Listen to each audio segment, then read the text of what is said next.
Dans le livre de l'Apocalypse est mentionnée cette expression des sept esprits.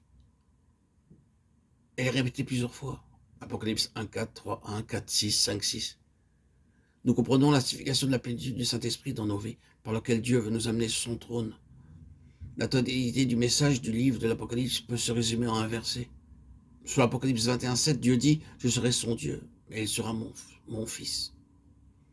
Toutes choses sont nouvelles dans la nouvelle création, le grand et permanent dessein de notre Dieu bien-aimé, en nous sauvant, et que nous puissions hériter toutes choses dans la nouvelle création.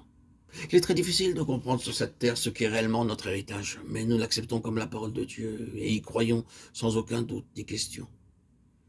Au début du livre de l'Apocalypse, notre attention est attirée vers le trône.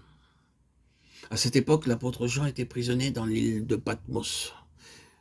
Patmos est une très petite île à environ 100 km d'Éphèse. Nous savons tous comment l'évangile fut introduit à Éphèse par Apollos tout d'abord, puis Paul vint dans ce lieu plus tard, ce fut Timothée, pour finir l'apôtre Jean y travailla. Les croyants d'Éphèse eurent le privilège d'être instruits profondément des choses de Dieu et du salut par ces grands serviteurs de Dieu. À cette époque s'éleva une grande persécution contre tous les croyants. Beaucoup furent dispersés, emprisonnés et même tués. Plusieurs autres perdirent leur premier amour. D'autres encore furent séduits par le faux renseignement de l'ennemi.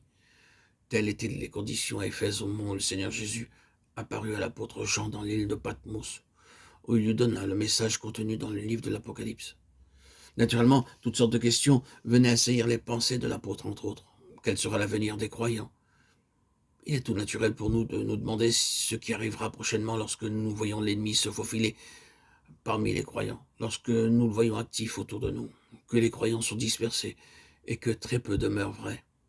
Le Seigneur répondit à toutes les questions qui assaillirent les pensées de l'apôtre en ces jours, à savoir comment allait-il vaincre l'ennemi et comment un jour nous élèverait-il à une autre position sur son trône selon sa promesse. Dans tous les chapitres 1, 3, 4 et 5, nous trouvons le message du trône. Remarquez particulièrement Apocalypse 3, 21. Il nous y révèle le clair dessein de Dieu. Il désire que nous soyons là sur son trône. Ne pensez pas que ce message s'adresse uniquement aux apôtres ou à d'autres dirigeants du peuple de Dieu. Le message est simple. À celui qui vaincra. Il est destiné à quiconque croit pourvu qu'il soit prêt à vivre une vie de triomphe. Avec l'aide de Dieu, le secours de sa grâce et de sa force, vous serez en mesure de réclamer votre part sur le trône du Seigneur Jésus-Christ. Le Seigneur déclare ceci. Celui qui vaincra, je le ferai asseoir avec moi sur mon trône, comme moi j'ai vaincu et me suis assis avec mon Père sur son trône.